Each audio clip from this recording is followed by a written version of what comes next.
یانەی نەورۆز ماوەی زیاتر لە مانگێکە ئامادەکاریەکانی دەست پێ کردووە بە ئامانجی بەشداریکردن لە هەردوو خولی ناوی کوردستان و پلێکی عێراق، بەڵام بەرپرسان یانەکە سەرخستنی تیپەکە بە خولی ناوی عێراق ئامانجی یەکەمیانە لە بەدەستهێنانی نازناوی کوردستان.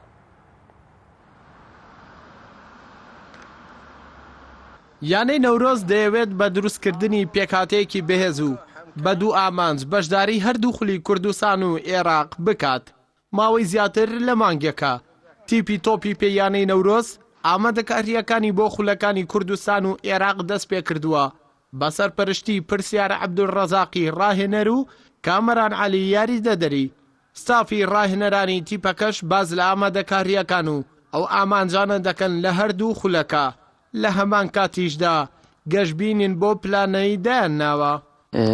ئێمە وەکو یانەی نەورۆز ئەم ساڵکە خۆمان ئامادە کردووە بۆ هەردوو خولی ناوی کوردستان و خولی عێراق پێداهاتێکی باشمان دروست کردووە.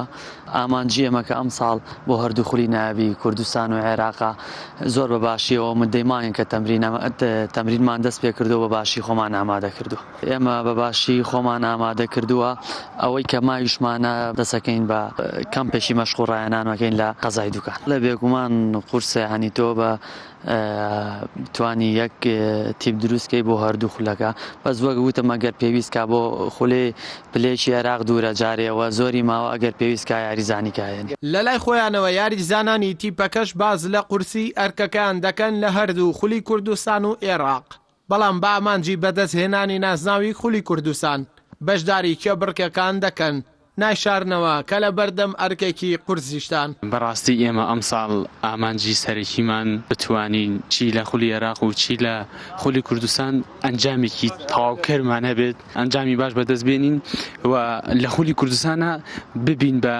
ڕەقەم یەک. ئامانجیشمان ئەوەیە ئینشاڵڵا بە تایبەتی خولی کوردستان بەدەست بێنین، چونکە شاری سلێمانی زۆر بێنازل لە بنازناوە.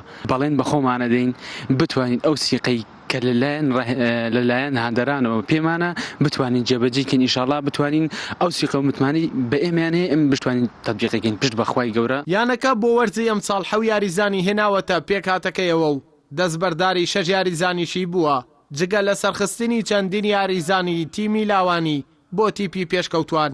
بەڵام سەرپەرشتیاری تیپەکە ڕای دەگەێنێت کە ئامانجی یەکەمیان سەرکەوتنەوەی تیپەکەیە بۆ خولی نابی عێراق و ڕاشی دەگەێنن لەم کاتەدا شاری سلێمانی پێویستی بەیانەیەکە لە خولی نابی عێراق. ئێمە چەند ساڵێکە منافساکە نسە خولی کوردستان لەخوا بزە بە تیپێکی باشمانی هەندێکی زۆرمان لێ کۆبەتەوە. ئەم ساڵ جگەلەوەی خولی کوردستانەوێ ئەنجامی باشمانە بێ خولی عێراقی ژەمانوێ سەرکەوینەوە نایابی عێراق، چکە ئەم دەڤەری خۆمان پێویستی بە نادیەکە کە بتوانێ هەریج نەبێ بەشداری لە خولی عێراق بکە. ئینشەڵڵا 6 یاریزانمانێنەوە تقریبا 6 یاریزانی تیپەکەیان بەجێ هێشتووە، چەند یاریزانی لاوانیشمان سەرخستووە.